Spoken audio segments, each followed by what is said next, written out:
ఖమ్మం జిల్లాలోని ప్రధాన రహదారులు గుంతలమయంగా మారాయి. నిత్యం వేలాది వాహనాలు నడిచే ప్రధాన రహదారి నరకప్రాయానికి కేరఫ్గా మారుతోంది.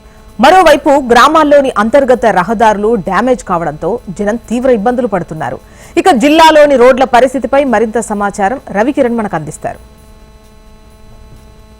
ఉమ్మడి ఖమ్మం జిల్లాలోని రహదారులన్నీ కూడా చాలా అధ్వానంగా తయారై చాలా ప్రాంతాలకు వెళ్లే రహదారులతో పాటు గ్రామీణ ప్రాంతాల్లో ఉన్నటువంటి అంతర్గత రహదారులు కూడా చాలా వరకు డ్యామేజ్ అయిన పరిస్థితి. ప్రస్తుతం మనం ఖమ్మం ఇల్లందు వెళ్ళేటటువంటి ప్రధాన రహదారి ఏదైతే ఉందో పూర్తిగా డ్యామేజ్ అయినట్టుగా తెలుస్తుంది. ఇక్కడ లింగాల నుంచి కారేపల్లి వరకు కూడా దాదాపు మర్రిగూడెం దగ్గర కూడా 3 కిలోమీటర్ల మేర ఈ విధంగా గుంటలు కనపడుతున్నాయి. బండి ఏదన్నా దీంట్లో పడ్డట్టయితే కింద పడే ప్రమాదం జరిగే అవకాశం అయితే స్పష్టంగా కనపడుతుంది. ముఖ్యంగా చాలా ప్రాంతాల నుంచి వచ్చే ప్రజలకు రోడ్డు అనేది తెలియకపోవడం వల్ల ఇక్కడికి వచ్చే సమయంలో చాలా యాక్సిడెంట్లు కూడా జరుగుతున్నాయి. ఇప్పటికే ఈ గ్రామాలకు సంబంధించి కూడా వాళ్ళ రవాణా అంతా కూడా ఇటు ఖమ్మం కానీ అటు కారేపల్లి కానీ వెళ్తూ ఉంటారు. ఈ నేపథ్యంలో చాలా ప్రమాదాలు కూడా చోటు చేసుకుంటాయి. దీనికి ప్యాచ్ వర్కింగ్ కూడా చేయకపోవడంతో చాలా ఇబ్బంది ఎదురవుతున్నాయని ఈ ప్రాంత ప్రజలు ఎప్పటి నుంచో కూడా మొరపెట్టుకుంటున్న పరిస్థితి కనపడుతుంది. అలాగే ఖమ్మం సత్తుపల్లికి సంబంధించినటువంటి రహదారి కూడా చాలా చోట్ల ఈ విధంగానే డ్యామేజ్ అయింది. మరోవైపు మరో 2-3 రహదారులు వర్క్ నడుస్తున్నప్పటికీ కూడా చాలా ప్రాంతాలు ఈ విధమైన గుంటలతో వాహనాలన్నీ కూడా డ్యామేజ్ అవుతున్న పరిస్థితి కనపడుతుంది.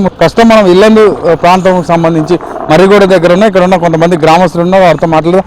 ఎట్లుందన్న రోడ్డు ఎప్పటి నుంచి ఉందన్న ఇట్లా ఇది ఉండబట్టి గత ప్రభుత్వం హయాంలో కూడా ఒక 3-4-5 ఏళ్ళ నుంచి ఇంతే ఉంటున్నాయి గుంటలు కూడా. ఈ గుంటలు ఉండడం వల్ల జనాలు కూడా చాలా అసౌకర్యంగా ఉంది. ఇలా నుంచి ఖమ్మం రాదు ఆర్ఎండ్బికి వరప్రసాద్ కూడా ఆర్ఎండ్బి వరప్రసాద్ గారు కూడా ఎన్నోసార్లు చెప్పడం జరిగింది. ఆయన చెప్పిన ఇంతవరకు కూడా పని చేయలేకపోయాడు. గత ప్రభుత్వంలో కూడా ఇంతే జరిగింది. ఇంతవరకు రోడ్లు కూడా వేయలేదు. ఈ ఖచ్చితంగా ఈ రోడ్లన్నీ బాగు చేసి స్కూల్ పిల్లలకి ఇబ్బంది ఉండకుండా ఉండాలని ప్రత్యేకంగా అధికారులను కూడా కోరినాం. సర్వసభ సమావేశాలు కూడా లేవనెత్తడం కూడా జరిగింది గత 5 ఏళ్ళ నుంచి. ఏమంటున్నారు అధికారులు వచ్చి చూడటం జరుగుతుంది? చూస్తున్నారు, చేస్తామని చెప్పి చెప్తున్నారు. చేయటం లేదు, ఏమీ లేదు. గత ఒక సంవత్సరం నుంచి ఇంతే ఉంటుంది పరిస్థితి.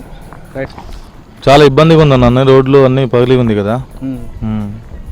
రాకపోకలకు రాత్రి వేళలు చాలా ఇబ్బంది కదా. ఇబ్బంది అవుతుందన్న, మరి ఇబ్బంది కాకపోతే ఎట్లా? మరి ఇంత స్కూల్ బస్సులు తిరుగుతున్నాయి, లారీలు తిరుగుతున్నాయి నైట్ పూట, ఇబ్బంది అవుతుంది. మరి పెద్ద పెద్ద గుంటలు ఉన్నాయి, తగిన చర్య తీసుకోండి. మనం చూసినట్టయితే వెహికల్ అట్లా రావాలన్నా కూడా ఈ గుంటల్లో పడి చాలా ఇబ్బంది ఎదురవుతుంది. ఫ్యామిలీలతో వెళ్తుంటారు, పిల్లలతో వెళ్తుంటారు.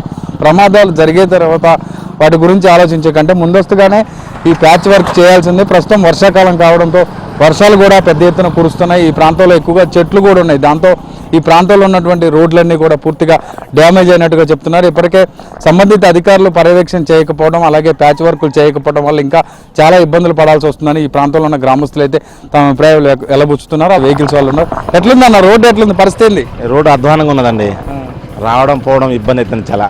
ఈ గుంటల వల్ల బండ్లు రిపేర్ రావడం, స్కిడ్ అయి పడిపోవడం, మొన్న ఒకసారి అట్నే జరిగి స్కిడ్ అయి పడిపోవడం, చాలా ఇబ్బందులు అవుతున్నాయి. పెద్ద పెద్ద వెహికల్ ఎదురుకొచ్చినప్పుడు మనం రోడ్డు దాటాలన్నా ఇబ్బంది అవుతుంది. ఇటు ఫ్యామిలీలతో వెళ్ళేటటువంటి వాహనదారులు అయితే కింద పడే యాక్సిడెంట్లు కూడా అవుతున్నాయని చెప్తున్నారు. ఇప్పటికే ఆటోలు కావచ్చు, కార్లు కావచ్చు చాలా వరకు డ్యామేజ్ అవుతున్నాయి. 2 వీలర్లు అయితే ఇంత గోతులో దిగి ఎక్కే పరిస్థితి అయితే లేదు.